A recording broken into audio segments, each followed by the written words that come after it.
today's luto, ang gagawin ko naman ngayon ay baked bangus. So, start tayo ng mga ingredients. So, meron ako ditong sibuyas, kamatis, bell pepper, bawang. Maglalagay din ako ng all-purpose cream and mayonnaise. So, pagsasama-samahin ko lang siya. So, lagay ko na lahat.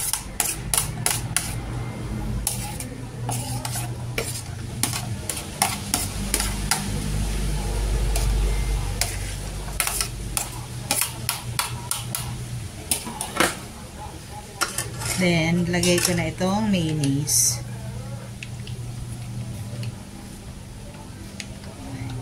Kailangan yung mayonnaise, covered niya talaga yung mga kamatis na kasama niya.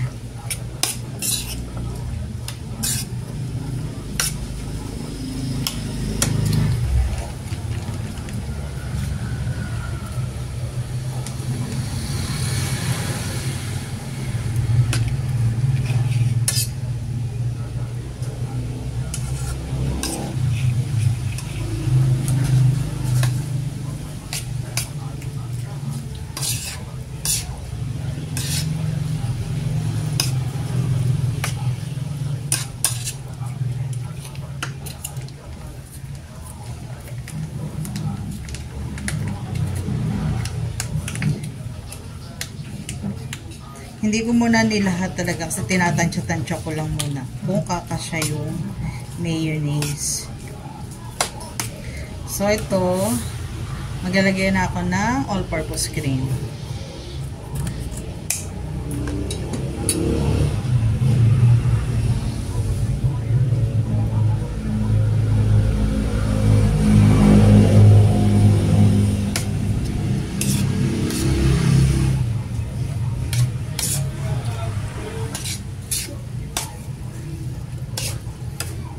So, maglagay din ako ng asin, paminta.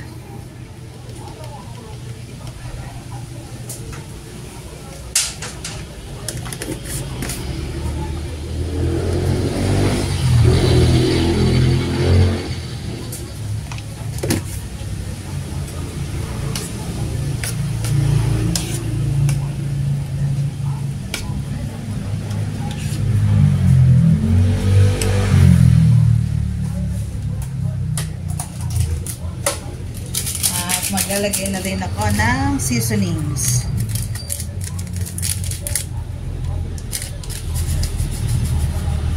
Kalahati lang ilalagay ko. Hindi ko siya ilalahat.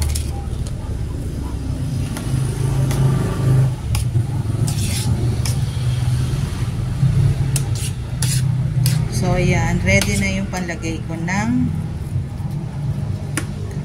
sa ibabaw. So, next naman yung bangus. So, ito, nilagay ko lang sa baking pan ko, baking sheet. Tapos, nilagyan ko ng konting mantika para hindi lang magdikit yung bangus.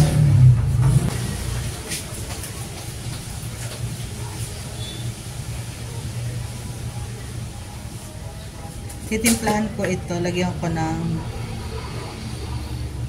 konting paminta,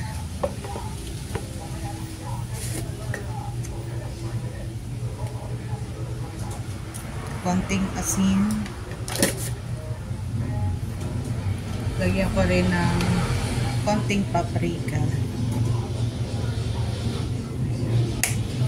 and liquid seasoning.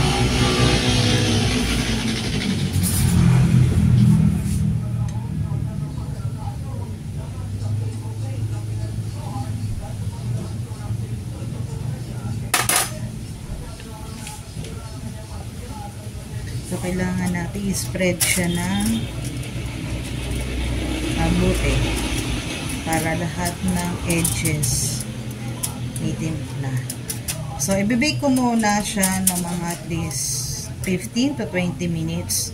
Maluto lang yung maluto ang bangus. Tapos, saka ko ilalagay itong toppings para sure na luto ang bangus. Okay?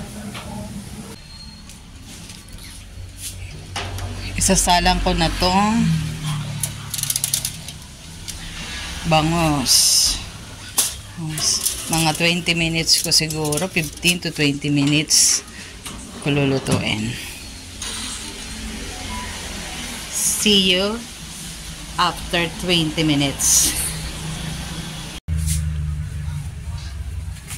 So after 20 minutes, kukunin ko muna itong bangos.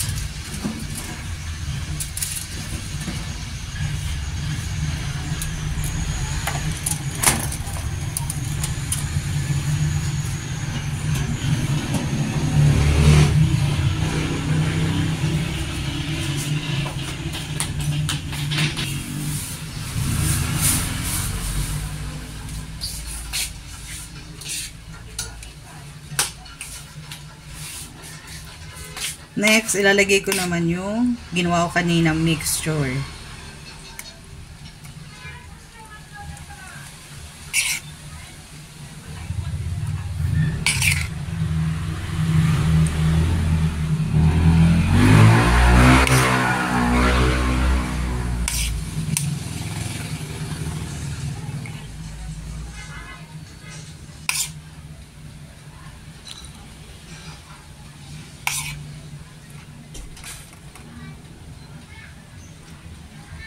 Ayan.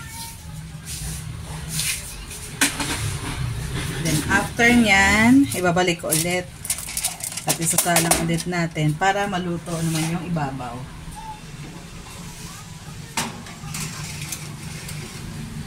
Lutuin natin ng mga around 5 minutes.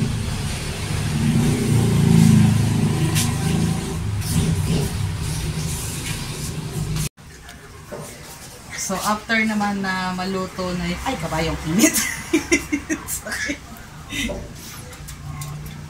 Lalagay ko naman to ng cheese.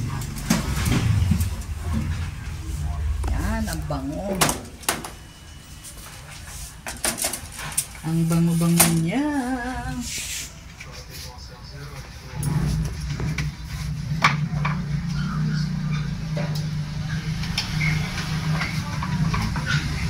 Lalagyan naman natin ng melted cheese. Ang gamit ko lang dito ay quick melt.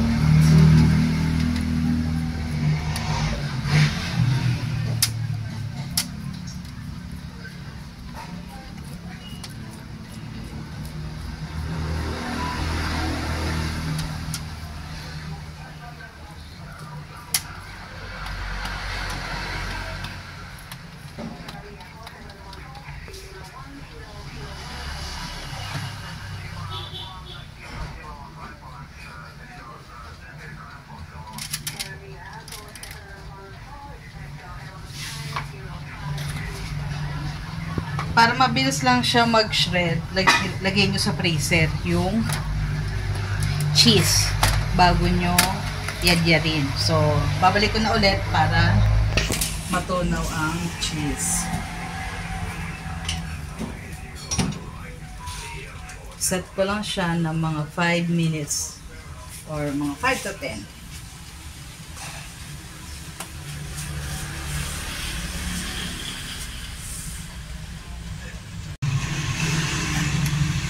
That's it. Eto na siya. Eto na. Eto na ang aking big bangos. Try nyo na. Kain na tayo.